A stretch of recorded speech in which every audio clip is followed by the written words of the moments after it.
লুঙ্গি দেয়, লুঙ্গি দেয়, লুঙ্গি দেয়, আন্ডার বইতে তো এগুলো লেখা আছে।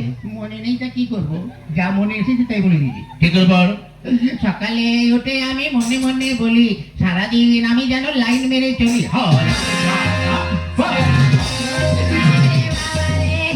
মাদার করে দিল রে। এই যা, তোদের আর পড়তে হবে না, যা বেরো, তোদের ছুটি, যা। ছুটি? হ্যাঁ যা। চল ভাই। মাস্টার সাহেব, কি হলো? জানি না আপনার সঙ্গে এই জীবনে আর দেখা হবে কিনা। কেন? মানে স্কুলে তো আর আসবো না, আজ 12 বছর এই স্কুলে 2তে পড়ি, পাসও করি না ফেলও করি না, তাই যখন চলেই যাচ্ছি আপনার কাছে একটু আগুন হবে। আগুন দিয়ে কি করবি? কারো মুখে, মানে বাড়িতে লাগাবি? না, আমাদের মুখে দেবো। কি করে?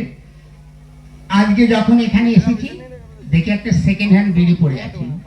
সেকেন্ড হ্যান্ড বিড়ি মানে? কে যেন অর্ধেকটা খেয়ে ফেলে দিয়েছে, অর্ধেকটা পোড়া বিড়ি। তো তার লোকের সামনে কি করে পোড়া বিড়ি বলি, ওই জন্য ভদ্র ভাই বলেছে সেকেন্ড হ্যান্ড বিড়ি, একটু আগুন দিন, খেতে খেতে যাই। হ্যাঁ, আজ ছাত্র দুখানা যে পেয়েছি, একদম হীরের টুকরো। হ্যাঁ, না, এদের সঙ্গে বক বক করে আমার খুব কষ্ট হয়ে গেছে। যাই, এবার গিয়ে একটু আদা দিয়ে চা করে একটু বিশ্রাম করি।